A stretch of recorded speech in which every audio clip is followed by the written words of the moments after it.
Welcome back to another video. ഇന്ന് നമ്മൾ പഠിക്കാനായിട്ട് പോകുന്നത് 9th സ്റ്റാൻഡേർഡ് ന്യൂ SCERTയിലെ ദഹനവും പോഷക സംവഹനവും എന്ന ലെസൻ്റെ സെക്കൻഡ് പാർട്ടാണ്. ഇതിൻ്റെ ഫസ്റ്റ് പാർട്ട് നമ്മൾ കഴിഞ്ഞ ദിവസം പഠിച്ചിരുന്നു. ആ ക്ലാസ് കാണാത്തവർ അത് കണ്ടതിന് ശേഷം ഈ ഒരു സെക്കൻഡ് പാർട്ടിലേക്ക് വരിക. അതിൻ്റെ ലിങ്ക് ഫസ്റ്റ് കമൻ്റായിട്ട് കൊടുത്തിട്ടുണ്ട്. ഓക്കെ, അപ്പോൾ ഇന്ന് നമ്മൾ സ്റ്റാർട്ട് ചെയ്യുന്നത് ഹൃദയവുമായി ബന്ധപ്പെട്ടിട്ടുള്ള കാര്യങ്ങളാണ്. ഏറ്റവും ആദ്യം നമുക്ക് ഹൃദയത്തിൻ്റെ ഭാഗങ്ങളൊക്കെ ഒന്ന് പരിചയപ്പെടാം. ഇത് ഓൾറെഡി നമ്മൾ പഠിച്ചിട്ടുള്ളതാണ്. അപ്പോൾ ഊർധ്വ മഹാസിരകൾ വഴിയാണ് ഹൃദയത്തിലേക്ക് ഇംപ്യൂർ ആയിട്ടുള്ള ബ്ലഡ് വരുന്നത് അല്ലേ. അപ്പോൾ വലത് ഏട്രിയത്തിലേക്കാണ് ഇംപ്യൂർ ആയിട്ടുള്ള ബ്ലഡ് ഊർധ്വ മഹാസിര വഴിയും അതുപോലെ അധോ മഹാസിര വഴിയും എത്തുന്നത്. എന്നിട്ട് ഹൃദയം സങ്കോചിക്കുമ്പോൾ എന്ത് ചെയ്യും? വലത് ഏട്രിയം ഇതാണ്. വലത് ഏട്രിയത്തിൽ നിന്ന് എന്ത് ചെയ്യും? ഈ ഒരു വലത് വെൻട്രിക്കിളിലേക്ക് ബ്ലഡ് ഫ്ലോ ചെയ്യും. അപ്പോൾ ഈ ഫ്ലോ ചെയ്യുന്നതിൻ്റെ ഇവിടെ ഒരു വാൽവ് നമുക്ക് കാണാം അല്ലേ. ഈ വൈറ്റ് കളറിൽ ഇവിടെ ഒരു വാൽവ് കാണാനായിട്ട് സാധിക്കും. ആ വാൽവിൻ്റെ പേരാണ് ട്രൈക്കസ്പിഡ് വാൽവ്. അതായത് രക്തം തിരികെ ഈ ഒരു വലത് വെൻട്രിക്കിളിൽ നിന്ന് വലത് ഏട്രിയത്തിലേക്ക് തിരികെ പോവാതിരിക്കാൻ വേണ്ടിയിട്ടാണ് ഇവിടെ ഒരു വാൽവ് ഉള്ളത്. ട്രൈക്കസ്പിഡ് വാൽവ് എന്ന് പറയും. ഇപ്പോൾ ഈ ട്രൈക്കസ്പിഡ് വാൽവ് എവിടെയാണ്? റൈറ്റ് ഏട്രിയത്തിനും റൈറ്റ് വെൻട്രിക്കിളിനും ഇടയിലായിട്ട് കാണപ്പെടുന്ന വാൽവാണ് ട്രൈക്കസ്പിഡ് വാൽവ്. ഇനി അടുത്തത് എന്താണ്? ഇവിടെ ഒരു വാൽവ് കാണുന്നുണ്ട്. ഈ വാൽവിന്റെ പേരെന്താണ്? ബൈക്കസ്പിഡ് വാൽവ് എന്നാണ്.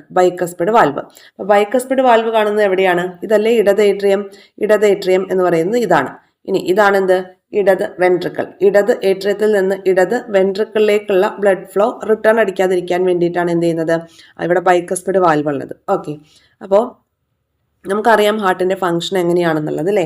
വലത് ഏട്രിയത്തിലേക്ക് നമ്മൾ പറഞ്ഞ പോലെ മഹാസിരകൾ വഴി ഇംപ്യൂർ ആയിട്ടുള്ള ബ്ലഡ് വരുന്നു. ഹൃദയം സങ്കോചിക്കുമ്പോൾ അത് വലത് വെൻട്രിക്കിളിലേക്ക് കടക്കുന്നു.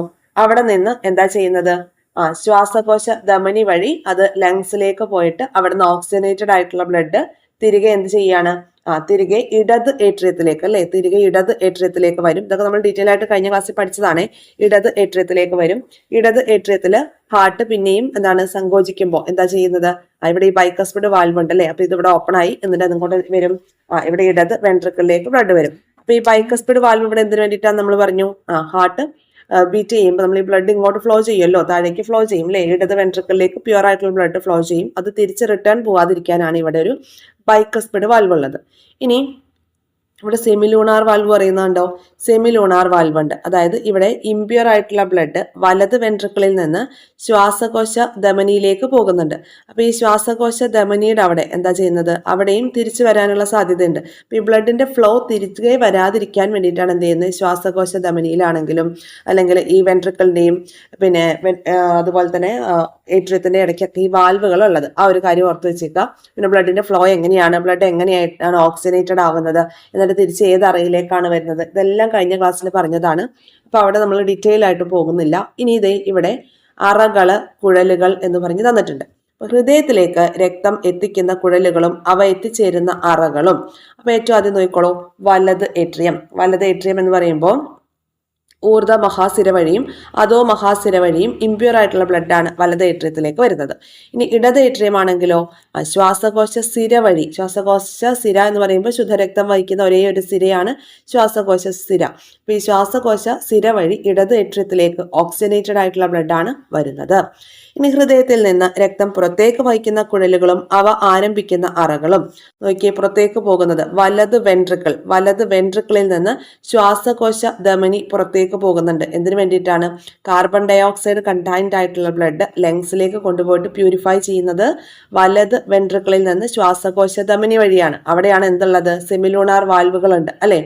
അതുപോലെ ഇടത് വെൻട്രിക്കിളിൽ നിന്ന് അവിടെയും എന്തുണ്ട്? സെമിലൂണാർ വാൽവ്സ് ഉണ്ട്. മഹാധമനി വഴി ശരീരത്തിന്റെ വിവിധ ഭാഗങ്ങളിലേക്ക് പ്യുവർ ആയിട്ടുള്ള അല്ലെ ഓക്സിജനേറ്റഡ് ആയിട്ടുള്ള ബ്ലഡ് പോകുന്നുണ്ട്.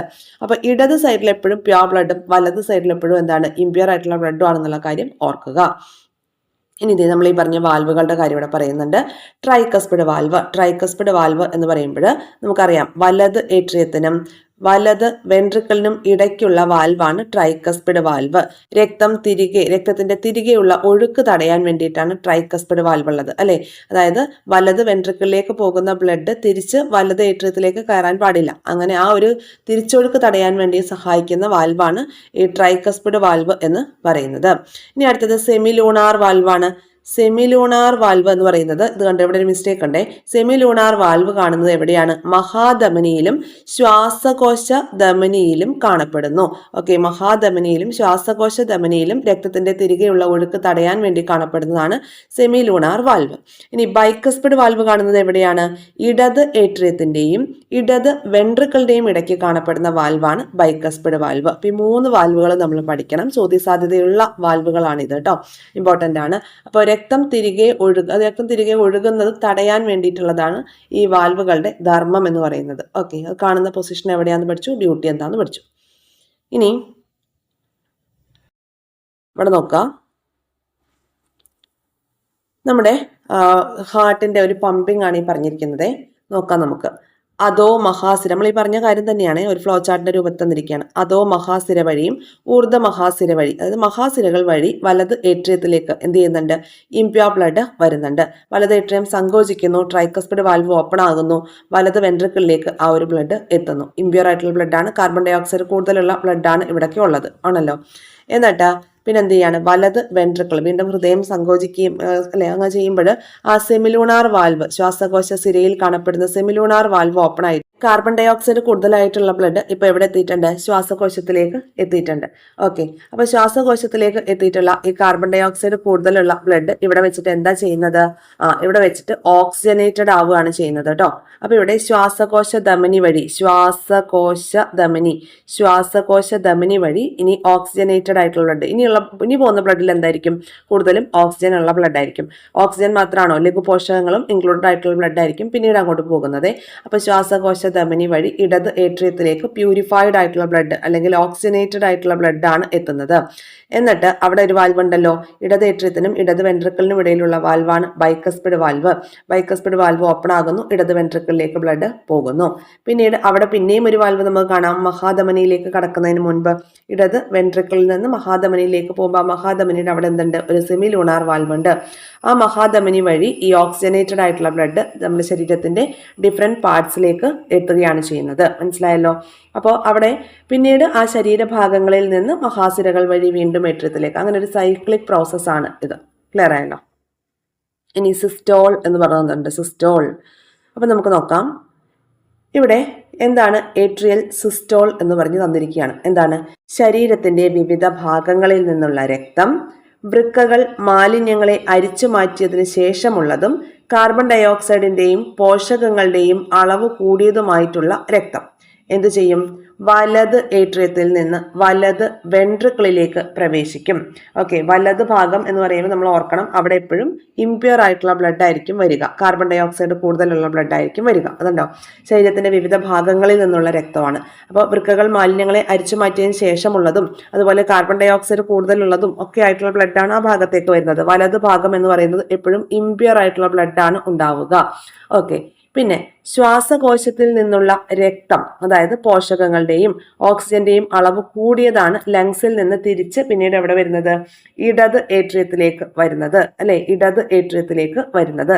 ഇവിടെ തെറ്റുണ്ട്. ഇടത് ഭാഗം എന്ന് പറയുമ്പോൾ എപ്പോഴും എന്താണ്? പ്യുവർ ആയിട്ടുള്ള ബ്ലഡ് ആണ് വരുന്നത്. പ്യുവർ ആയിട്ടുള്ള ബ്ലഡ് ആയിരിക്കും വരിക. ഓക്കെ, അപ്പോൾ ഇടത് ഏട്രിയത്തിൽ നിന്നും ഇടത് വെൻട്രിക്കിളിലേക്ക് പിന്നീട് ആ ഒരു ബ്ലഡ് പ്രവേശിക്കുക. ഏട്രിയങ്ങളുടെ സങ്കോച ഫലമായിട്ട് എന്തൊക്കെയാണ് സംഭവിക്കുന്നത് നമ്മൾ പഠിച്ചു. ഏട്രിയങ്ങൾ സങ്കോചിക്കുമ്പോൾ വലത് ഏട്രിയത്തിൽ നിന്ന് വലത് വെൻട്രിക്കിളിലേക്ക് ഇംപ്യൂർ ആയിട്ടുള്ള ബ്ലഡ് പോകുന്നു, ഇടത് ഏട്രിയത്തിൽ നിന്ന് ഇടത് വെൻട്രിക്കിളിലേക്ക് പ്യുവർ ആയിട്ടുള്ള ബ്ലഡും പോകുന്നുണ്ട്. ഓക്കെ, അതിനെ നമുക്ക് ഏട്രിയൽ സിസ്റ്റോൾ എന്ന് പറയാം. ഏട്രിയങ്ങളിൽ നിന്ന് വെൻട്രിക്കിളുകളിലേക്ക് എത്തി. അപ്പൊ ഏട്രിയൽ സിസ്റ്റോൾ എന്താന്ന് നമ്മൾ പഠിച്ചു. എന്താണ്? വലത് ഏട്രിയത്തിൽ നിന്ന് വലത് വെൻട്രിക്കിളിലേക്ക് രക്തം പ്രവേശിക്കുമ്പോൾ അവിടെ ഏട്രിയം സങ്കോചിച്ചാണ് അല്ലെ? വലത് ഏട്രിയം സങ്കോചിക്കുമ്പോൾ വലത് ഏട്രിയത്തിൽ നിന്ന് വലത് വെൻട്രിക്കിളിലേക്ക് രക്തം പ്രവേശിക്കും. ഇടത് ഏട്രിയത്തിൽ നിന്ന് ഇടത് വെൻട്രിക്കിളിലേക്ക് രക്തം പ്രവേശിക്കുന്നത് ഇടത് ഏട്രിയത്തിന്റെ സങ്കോചം കാരണമാണ്. അപ്പൊ ഈ സങ്കോചത്തെയാണ് എന്താണ്? സിസ്റ്റോൾ എന്ന് നമ്മൾ പറയുന്നത്. സിസ്റ്റോൾ അല്ലെ സിസ്റ്റളി എന്നൊക്കെ പറയുന്നത് എന്താണ്? ഈ ഹൃദയ അറകളുടെ സങ്കോചത്തെയാണ് സിസ്റ്റളി എന്ന് പറയുന്നത്. സങ്കോചിക്കുന്നത്. അപ്പോൾ ഇവിടെ ഏട്രിയം സങ്കോചിക്കുമ്പോൾ അതിന് ഏട്രിയൽ സിസ്റ്റോൾ എന്ന് പറയും. ഇനി വെൻട്രിക്കിളുകളുടെ സങ്കോചം നോക്കാം. വലത് വെൻട്രിക്കിളിൽ നിന്നും രക്തം എങ്ങോട്ടാണ് പോകുന്നത്? ശ്വാസകോശ ധമനിയിലേക്ക് പോകും അല്ലേ. അവിടെ കാർബൺ ഡൈ ഓക്സൈഡ് കൂടുതലുള്ള ബ്ലഡ് എന്ത് ചെയ്യും? അത് പ്യൂരിഫൈ ചെയ്യാൻ വേണ്ടിയിട്ട് ശ്വാസകോശ ധമനിയിലേക്ക് പോകും. ഇനി ഇടത് വെൻട്രിക്കിളിൽ നിന്നാണെങ്കിലോ അവിടെ നിന്ന് രക്തം എങ്ങോട്ടാണ് പോകുന്നത്? മഹാധമനിയിലേക്ക്. ഇവിടെ ഓക്സിജനേറ്റഡ് ആയിട്ടുള്ള ബ്ലഡ് ആണ്. അപ്പം മഹാധമനി വഴി ശരീരത്തിന്റെ വിവിധ ഭാഗങ്ങളിലേക്ക് പോകും. അപ്പൊ ഇവിടെ എന്താണ്? വെൻട്രിക്കിളുകളുടെ സങ്കോചം മൂലമാണ് അങ്ങനെ സംഭവിച്ചത്. അപ്പൊ മനസ്സിലായ? സിസ്റ്റോൾ 2 ടൈപ്പ് നമ്മൾ പഠിച്ചു. വെൻട്രിക്കുലാർ സിസ്റ്റോളും പഠിച്ചു, അതുപോലെ ഡയസ്റ്റലിക് സിസ്റ്റോളും പഠിച്ചു. അപ്പൊ സിസ്റ്റളി എന്ന് പറഞ്ഞാൽ എന്താണ്? ഹൃദയ അറകളുടെ സങ്കോചത്തെയാണ് സിസ്റ്റളി അല്ലെങ്കിൽ സിസ്റ്റോൾ എന്നൊക്കെ പറയുന്നത്. അപ്പൊ ഈ ഘട്ടത്തിൽ രക്തം എന്ത് ചെയ്യും? ഏട്രിയങ്ങളിൽ നിന്ന് വെൻട്രിക്കിളുകളിലേക്കും വെൻട്രിക്കിളിൽ നിന്ന് അത് പുറത്തേക്കും പ്രവഹിക്കുകയാണ് ചെയ്യുന്നത്. ക്ലിയർ ആയല്ലോ? അപ്പൊ അങ്ങനെ ഒന്ന് സങ്കോചിച്ച് കഴിയുമ്പോൾ പിന്നെ എന്ത് ചെയ്യും? ഈ ഒരു ഏട്രിയങ്ങളും അതുപോലെ വെൻട്രിക്കിളും ഒക്കെ എന്ത് വിശ്രമാവസ്ഥയിലേക്ക് വരും. അപ്പൊ ഈ ഒരു വിശ്രമാവസ്ഥയാണ് എന്ത് പറയുന്നത്? ഡയസ്റ്റളി എന്ന് പറയുന്നത്. മനസ്സിലായോ? ഇങ്ങനെ വിശ്രമാവസ്ഥയിൽ ഇരിക്കുമ്പോൾ നമ്മുടെ ഹൃദയങ്ങളിലേക്ക് രക്തം വന്ന് നിറയുകയാണ് ചെയ്യുന്നത്. അതിനെക്കുറിച്ചാണ് ഇനി പഠിക്കാനായിട്ട് പോകുന്നത്. ഏട്രിയങ്ങളുടെയും വെൻട്രിക്കിളുകളുടെയും പൂർവ്വസ്ഥിതി പ്രാപിക്കൽ, അതിനെ ജോയിന്റ് ഡയസ്റ്റോൾ എന്ന് പറയും. അപ്പൊ വെൻട്രിക്കിളുകളുടെ സങ്കോചത്തെ തുടർന്ന് ഹൃദയത്തിൽ നിന്ന് രക്തക്കുഴലുകളിലേക്ക് രക്തം ഒഴുകുമല്ലോ. അതിനുശേഷം 4 അറകളും ഒന്നിച്ച് പൂർവ്വസ്ഥിതി പ്രാപിക്കും. എന്ന് വെച്ചാൽ വിശ്രമാവസ്ഥയിലേക്ക് വരും. ഓക്കെ, അങ്ങനെ വിശ്രമാവസ്ഥയിലേക്ക് വരുമ്പോൾ മഹാസിരകളിലെയും അതുപോലെ ശ്വാസകോശ സിരകളിലെയും രക്തം എന്താണ്? ആദ്യത്തെ പോലെ തന്നെ വലതും ഇടതും ഏട്രിയങ്ങളിലേക്ക് ഒഴുകും. മനസ്സിലായോ? അതായത് ഹൃദയ അറകളിൽ രക്തം നിറയുകയാണ് ചെയ്യുന്നത്. അപ്പൊ അതാണ് നമ്മൾ ഡയസ്റ്റളി എന്ന് പറയുന്നത്. മനസ്സിലായല്ലോ? ഒന്നുകൂടി നമുക്ക് നോക്കാം. ഒരു സിസ്റ്റളിയും ഒരു ഡയസ്റ്റളിയും അത് ചേരുമ്പോഴാണ് ഒരു ഹൃദയ സ്പന്ദനം ഉണ്ടാവുന്നത്. അപ്പോൾ ഈ ഹൃദയ അറകളുടെ സങ്കോചത്തെയാണ് നമ്മൾ സിസ്റ്റളി എന്ന് പറയുന്നത്. ഈ ഘട്ടത്തില് രക്തം എന്താ ചെയ്യുന്നത്? ഏട്രിയത്തിൽ നിന്ന് വെൻട്രിക്കിളുകളിലേക്ക് വരും. അവിടെ നിന്ന് അത് എന്താണ്? പുറത്തേക്ക് പോകും. പുറത്തേക്ക് പോവുക എന്ന് പറയുമ്പോൾ എങ്ങോട്ടാണ് പോകുന്നത്? മഹാധമനി വഴി ശരീരത്തിന്റെ വിവിധ ഭാഗങ്ങളിലേക്ക് പോകും. അതുപോലെ ശ്വാസകോശ സിര വഴി ലങ്സിലേക്കും പോകും. അപ്പൊ ഈ ഒരു പ്രോസസ്സാണ് സിസ്റ്റളി എന്ന് പറയുന്നത്. ഇനി അത് കഴിയുമ്പോൾ എന്ത് ചെയ്യും? ഈ വെൻട്രിക്കിളുകളും അതുപോലെ തന്നെ ഏട്രിയങ്ങളും ഒക്കെ എന്ത് ചെയ്യും?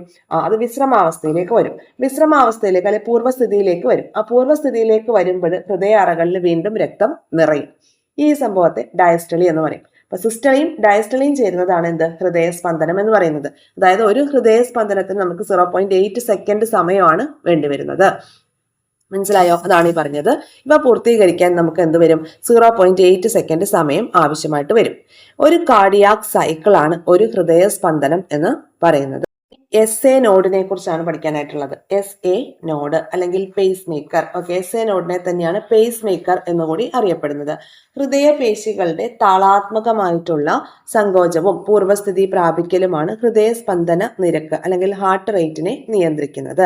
അപ്പോൾ ഹൃദയ അറകളുടെ സങ്കോചത്തിന് ആവശ്യമായിട്ടുള്ള വൈദ്യുത തരംഗങ്ങളെ ഉൽപ്പാദിപ്പിക്കുന്നത് വലത് ഏട്രിയത്തിന്റെ ഭിത്തിയിൽ കാണപ്പെടുന്ന SA നോഡ് എന്ന ഭാഗമാണ്. SA നോഡ് അല്ലെങ്കിൽ സൈനോ ഏട്രിയൽ നോഡ് എന്നാണ് ഇതിനെ പറയുന്നത്. SA നോഡ് അല്ലെങ്കിൽ സൈനോ ഏട്രിയൽ നോഡ് ഇത് എവിടെയാണ് കാണുന്നത്? വലത് ഏട്രിയത്തിന്റെ ഭിത്തിയിലാണ് കാണപ്പെടുന്നത്. വലത് ഏട്രിയത്തിന്റെ ഭിത്തിയിലാണ് കാണപ്പെടുന്നത്. ഇത് ശരിക്കും ഒരു വൈദ്യുത സെല്ല് പോലെയാണ് പ്രവർത്തിക്കുന്നത്. അതുകൊണ്ടാണ് ഈ ഭാഗത്തെ എന്ത് പറയുന്നത്? പേസ് മേക്കർ എന്ന് പറയുന്നത്. ക്ലിയർ ആയല്ലോ? ഹൃദയപേശികളുടെ താളാത്മകമായിട്ടുള്ള സങ്കോചവും അതുപോലെ വിശ്രമാവസ്ഥ പ്രാപിക്കുന്നതും അത് രണ്ടും കൂടി ചേർന്നിട്ടാണ് എന്ത് ചെയ്യുന്നത്? ഹാർട്ട് റേറ്റ് നിയന്ത്രിക്കുന്നത് അല്ലെങ്കിൽ ഹൃദയ സ്പന്ദനത്തിന് നിയന്ത്രിക്കുന്നത്. അപ്പൊ ഹൃദയ അറകളുടെ സങ്കോചത്തിന് ആവശ്യമായിട്ടുള്ള വൈദ്യുത തരംഗങ്ങളെ ഉൽപ്പാദിപ്പിക്കുന്നത് വലത് ഏട്രിയത്തിന്റെ ഭിത്തിയിലുള്ള സൈനോ ഏട്രിയൽ നോഡാണ് അല്ലെങ്കിൽ SA നോഡാണ്. ഇത് എവിടെയാണ്? വലത് ഏട്രിയത്തിന്റെ ഭിത്തിയിലാണ് കേട്ടോ. അപ്പൊ ഒരു വൈദ്യുത സെല്ല് പോലെ ഇത് പ്രവർത്തിക്കുന്നു. അതുകൊണ്ട് ഇതിനെ എന്തറിയപ്പെടുന്നു? പേസ് മേക്കർ എന്ന് അറിയപ്പെടുന്നു.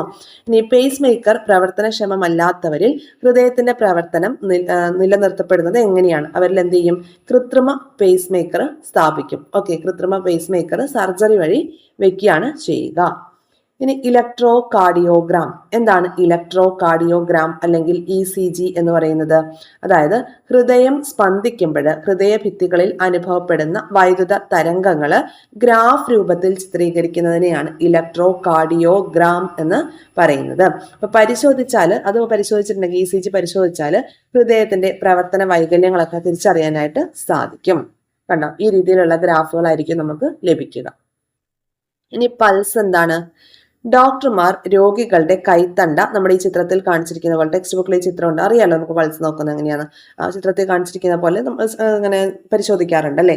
അപ്പോൾ എന്തിനു വേണ്ടിയിട്ടാണ് അങ്ങനെ ചെയ്യുന്നത്? നമ്മുടെ ഒരു വിരൽത്തുമ്പിൽ ഒരു സ്പന്ദനം അനുഭവപ്പെടുന്നുണ്ട്, അതിനെയാണ് എന്ത് പറയുന്നത്? പൾസ് എന്ന് അറിയപ്പെടുന്നത്. പൾസ് എന്താന്ന് നമുക്കറിയാലോ. അതായത് ഈ ഹൃദയത്തിന്റെ സങ്കോച വികാസങ്ങളൊക്കെ ഉണ്ടാവുമ്പോൾ അതിന്റെ ഫലമായിട്ട് തരംഗ ചലനം അല്ലെ, ഒരു തരംഗ ചലനം ഈ ധമനി ഭിത്തികളിലൊക്കെ അനുഭവപ്പെടും. അപ്പോൾ ഇതിനെയാണ് പൾസ് റേറ്റ് എന്ന് പറയുന്നത്. ഈ പൾസ് റേറ്റ് എന്താണ്? പൾസ് റേറ്റ് ഹൃദയമിടിപ്പിന്റെ നിരക്കിന് തുല്യമായിരിക്കും. ഓക്കെ, ചുവടെ നൽകിയിരിക്കുന്ന സൂചനകൾ ഉപയോഗിച്ച് പൾസിന്റെ പ്രായോഗിക നിർവചനം രൂപീകരിക്കാനാണ് പറഞ്ഞിരിക്കുന്നത്. അപ്പൊ ഇവിടെ ഹൃദയസ്പന്ദന നിരക്കും പൾസ് നിരക്കും തമ്മിൽ എന്തെങ്കിലും ബന്ധമുണ്ടോ എന്നാണ് ചോദിച്ചത്. അതാണ് നമ്മൾ പറഞ്ഞത്, പൾസിന്റെ നിരക്ക് തന്നെയായിരിക്കും എന്ത്? ഈ ഒരു ഹൃദയ നിരക്ക് എന്ന് പറയുന്നത്, ഹൃദയമിടിപ്പിന്റെ നിരക്ക് എന്ന് പറയുന്നത്. മനസ്സിലായോ? ഓക്കെ,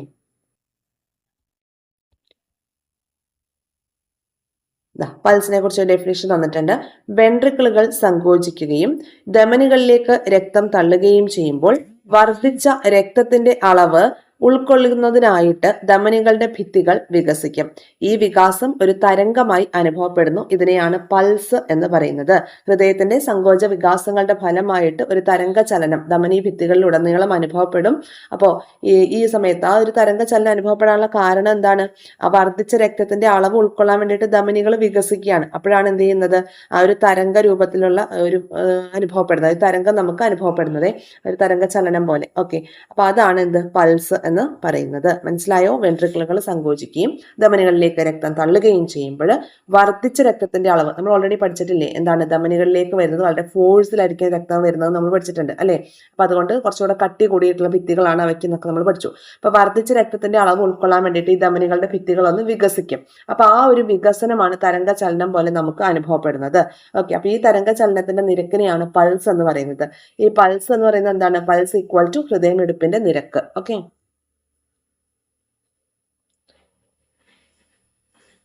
ഇനി രക്തസമ്മർദ്ദത്തെ കുറിച്ചാണ് പറയുന്നത്.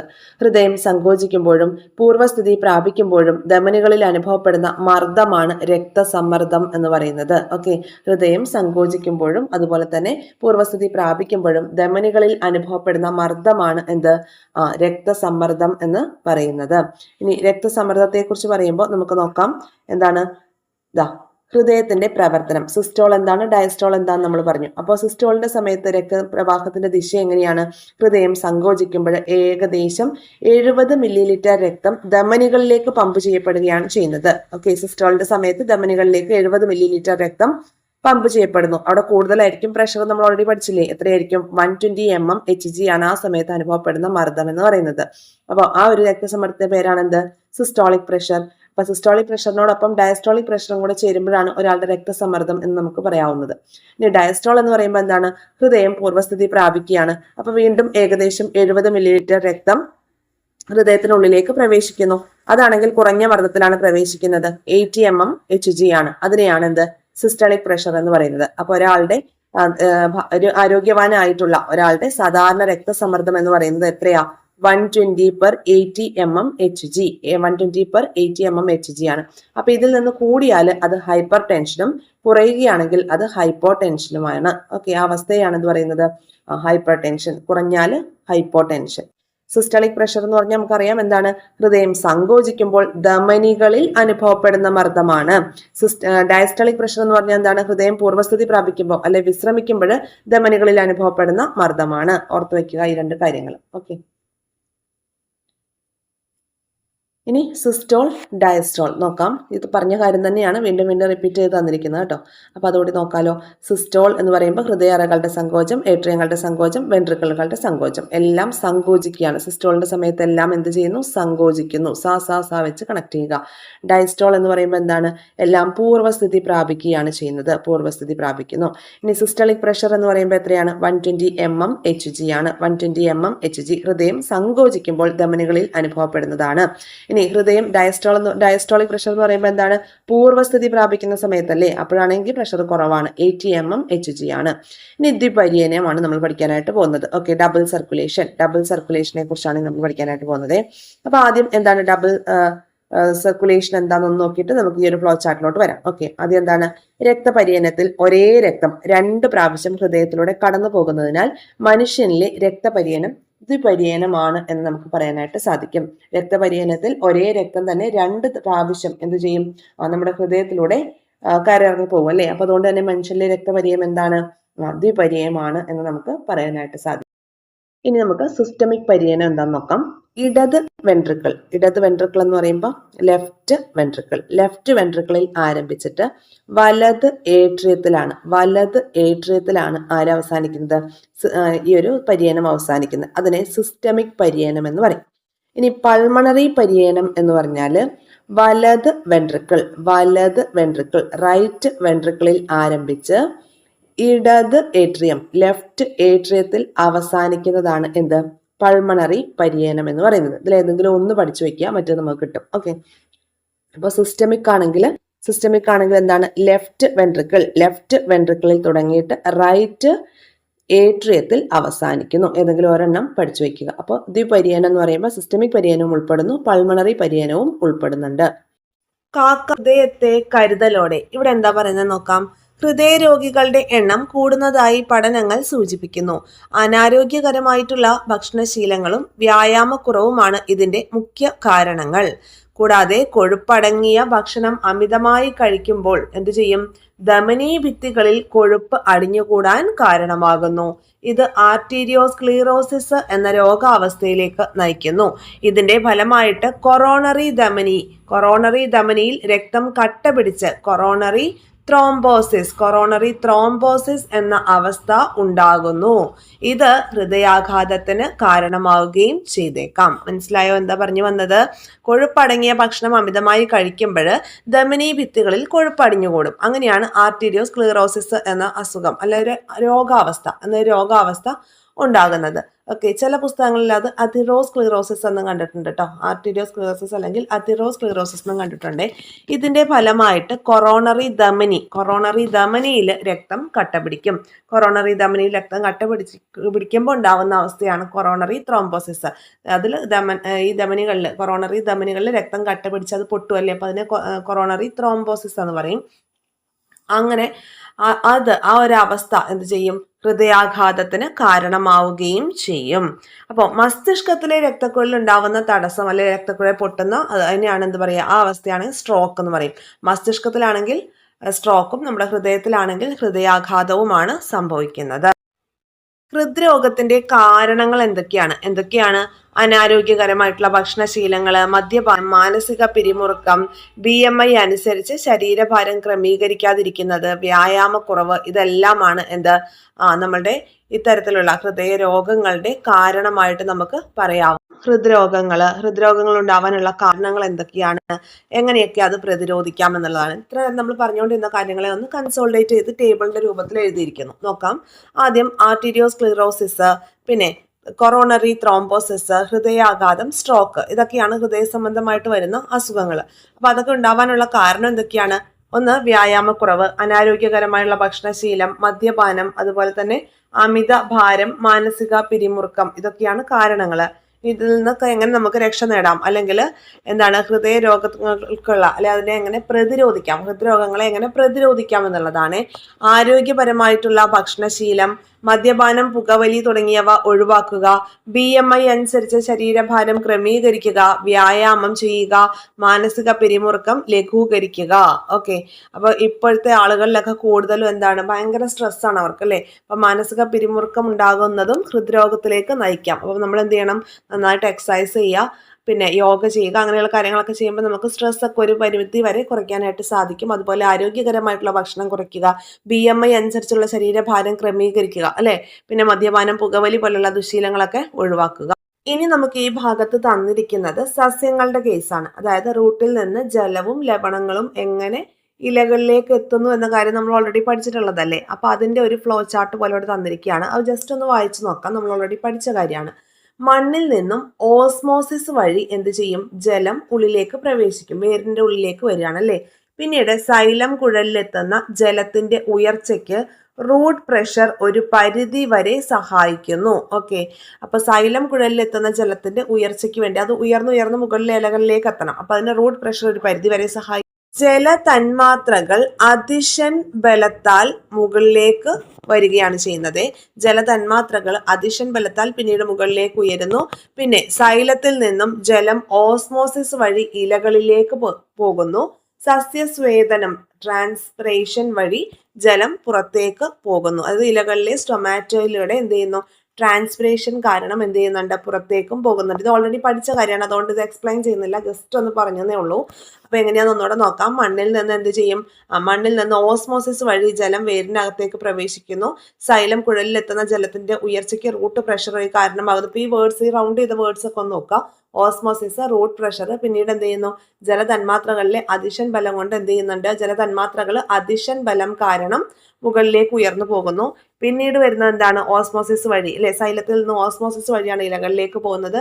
ഇലകളിലൂടെ ട്രാൻസ്പിറേഷന്റെ ഒരു എഫക്ട് കാരണം എന്താണ്, സ്റ്റൊമാറ്റോയിലൂടെ ജലം പുറന്തള്ളുന്നുണ്ട്. അപ്പൊ ആ ഒരു കാര്യം, ജലസംവഹനം, നമ്മുടെ സസ്യങ്ങളിലെ ജലസംവഹനത്തെ കുറിച്ചാണ് ഈ ഒരു ഭാഗത്ത് പറയുന്നത്.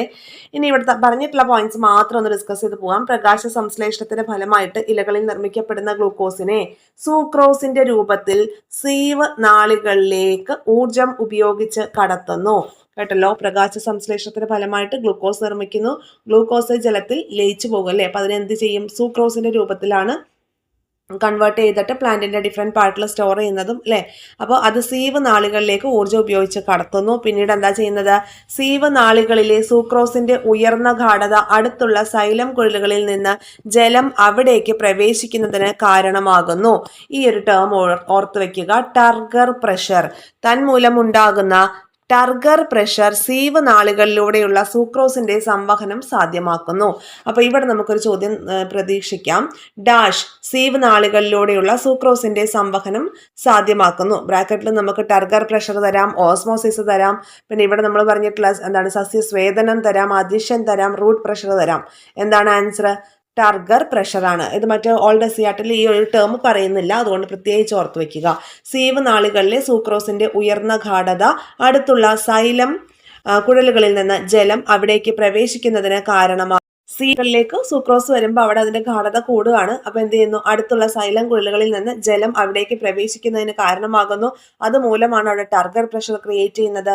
അപ്പൊ ഈ ഒരു ടർഗർ പ്രഷർ കാരണം സീവ് നാളിയിലൂടെയുള്ള സൂക്രോസിന്റെ സംവഹനം സാധ്യമാകുന്നുണ്ട്.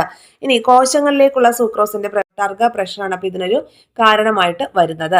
അപ്പൊ ഇനി ഇത് പൂർത്തിയാക്കാനാണ് തന്നിരിക്കുന്നത്. ഓക്കെ, പ്രകാശ സംശ്ലേഷണത്തിന്റെ ഫലമായി ഉണ്ടാകുന്ന ഗ്ലൂക്കോസ് സൂക്രോസ് ആയി മാറുകയും സീവ് നാളികളിലേക്ക് ഊർജം ഉപയോഗിച്ച് കടത്തുകയും ചെയ്യുന്നു. ഓക്കെ, സീവ് നാളികളിലേക്ക് ഊർജം ഉപയോഗിച്ച് കടത്തുകയും ചെയ്യുന്നു. സൂക്രോസിന്റെ ഉയർന്ന സാന്ദ്രത സൈലം ട്യൂബിലേക്ക് ജലം പ്രവേശിക്കുന്നതിന് കാരണമാകുന്നു. ഉയർന്ന ടർഗർ പ്രഷർ സീവ് നാളികളിലൂടെയുള്ള സൂക്രോസിന്റെ സംവഹനം സാധ്യമാക്കുന്നു. അങ്ങനെ കോശത്തിനകത്തേക്ക് സൂക്രോസ് പ്രവേശിക്കുന്നു. അങ്ങനെ സസ്യങ്ങൾ എന്ത് ചെയ്യുന്നു, ഈ ഒരു സൂക്രോസിനെ യൂട്ടിലൈസ് ചെയ്തിട്ട് പ്ലാന്റിന്റെ ഒരു വളർച്ചയ്ക്ക് വേണ്ടിയിട്ട് യൂട്ടിലൈസ് ചെയ്യുന്നു. മനസ്സിലാവുന്നുണ്ടോ? അപ്പോൾ ഒന്നുകൂടെ നമുക്ക് നോക്കാം. പ്രകാശ സംശ്ലേഷണം ഫലമായി ഉണ്ടാകുന്ന ഗ്ലൂക്കോസ് സൂക്രോസിന്റെ രൂപത്തിലേക്ക് കൺവേർട്ട് ചെയ്യുന്നു. എന്തിനു വേണ്ടിയിട്ടാ, ഗ്ലൂക്കോസ് പെട്ടെന്ന് ജലത്തിൽ അങ്ങ് ലയിച്ചു പോകും. ഓക്കെ, അപ്പോൾ പ്ലാന്റ്സിന് അത് സ്റ്റോർ ചെയ്ത് വെക്കാനായിട്ടൊന്നും സാധിക്കില്ല. അപ്പോൾ അത് സൂക്രോസിന്റെ രൂപത്തിലേക്ക് കൺവേർട്ട് ചെയ്യുകയാണ് ചെയ്യുന്നത്. എന്നിട്ട് എന്താ ചെയ്യുന്നത്, സീവ് നാളികളിലേക്ക് ഊർജ്ജം ഉപയോഗിച്ച് കടത്തിവിടുന്നു. സൂക്രോസിന്റെ ഉയർന്ന സാന്ദ്രത സൈലം ട്യൂബുകളിലേക്ക് ജലം പ്രവേശിക്കുന്നതിന് കാരണമാവുകയും ചെയ്യുന്നു. ഓക്കെ, പിന്നെ ഉയർന്ന ടർഗർ പ്രഷർ സീവ് നാളികളിലൂടെയുള്ള സൂക്രോസിന്റെ സംവഹനം സാധ്യമാക്കുകയും കോശത്തിനകത്തേക്ക് സൂക്രോസ് പ്രവേശിക്കുകയും ചെയ്യുന്നു. അപ്പൊ ഇത്രയും കാര്യങ്ങളാണ് നമുക്ക് ഈ ഒരു ചാപ്റ്ററിൽ പഠിക്കാനായിട്ട്. ഇതോടുകൂടിയിട്ട് ദഹനവും പോഷക സംവഹനവും എന്ന് പറയുന്ന ഈ ഒരു ന്യൂ SCERT ലെസൺ എൻഡ് ആവുകയാണ്. സെക്കൻഡ് പാർട്ട് വീഡിയോ ആണ് ഇപ്പോൾ നിങ്ങൾ കണ്ടുകൊണ്ടിരുന്നത് കേട്ടോ. അപ്പോൾ കംപ്ലീറ്റ് ആയിട്ട് ഇതിൻ്റെ നോട്ട് എഴുതി പഠിക്കേണ്ടവർ അങ്ങനെ പഠിക്കുക. ഇനി അതല്ല, അതിൻ്റെ ഹാർഡ് കോപ്പികൾ അവൈലബിൾ ആണെങ്കിൽ നമ്മൾ അഡീഷണൽ ആയിട്ട് പറഞ്ഞ പോയിന്റ്സ് ഒക്കെ അതിൽ എഴുതി ചേർത്ത് പഠിക്കുക. ഓക്കെ, ടർഗർ പ്രഷർ എന്ന് പറയുന്ന ഈ ഒരു പോയിന്റ് പ്രത്യേകം ഒന്ന് നോട്ട് ചെയ്തേക്കുക. അത് നമുക്ക് ചോദ്യം പ്രതീക്ഷിക്കാവുന്ന ഒരു ഭാഗമാണ്, ടർഗർ പ്രഷർ. പിന്നെ നമ്മൾ ഡെയിലി ഇവിടെ ക്ലാസ്സുകൾ അപ്ലോഡ് ചെയ്യുന്നുണ്ട്. SCERT ഓറിയൻറ്റഡ് ആയിട്ടുള്ള ക്ലാസ്സുകൾ, അതുപോലെ LP UP സിലബസ് ഓറിയൻറ്റഡ് ആയിട്ടുള്ള ക്ലാസ്സുകൾ ഓൾട്ടർനേറ്റീവ് ഡേയ്സിൽ 2 PM നമ്മൾ യൂട്യൂബിൽ അപ്ലോഡ് ചെയ്യുന്നുണ്ട്. അതുമായി ബന്ധപ്പെട്ടിട്ടുള്ള PDF-കളും അതുപോലെ തന്നെ ക്വിസുകളും വീക്ക്ലി എക്സാംസ് ഒക്കെ കണ്ടക്ട് ചെയ്യുന്നത് ടെലഗ്രാം ചാനലിലാണ്. അപ്പോൾ നിങ്ങളുടെ പഠനത്തിന് നമ്മുടെ ചാനൽ ഹെൽപ്ഫുൾ ആവുന്നുണ്ടെങ്കിൽ തീർച്ചയായിട്ടും ടെലഗ്രാം ചാനലിലേക്ക് കൂടി ജോയിൻ ചെയ്യുക. കംപ്ലീറ്റ്ലി ഫ്രീ ആയിട്ടുള്ള ഈ എല്ലാ അവസരവും മാക്സിമം യൂട്ടിലൈസ് ചെയ്യുക. അതുപോലെ നിങ്ങളുടെ ഫ്രണ്ട് സർക്കിളിലേക്ക് കൂടി ഷെയർ ചെയ്ത് കൊടുക്കുക. ചാനൽ സബ്സ്ക്രൈബ് ചെയ്ത് കാണാത്തവർ ചാനൽ സബ്സ്ക്രൈബ് ചെയ്ത് കാണുക, ലൈക്ക് ചെയ്യുക, ഹൈപ്പ് ചെയ്യുക. നിങ്ങളുടെ ജെന്യൂൻ ആയിട്ടുള്ള അഭിപ്രായങ്ങൾ കമന്റ് ബോക്സിൽ രേഖപ്പെടുത്തുക. താങ്ക്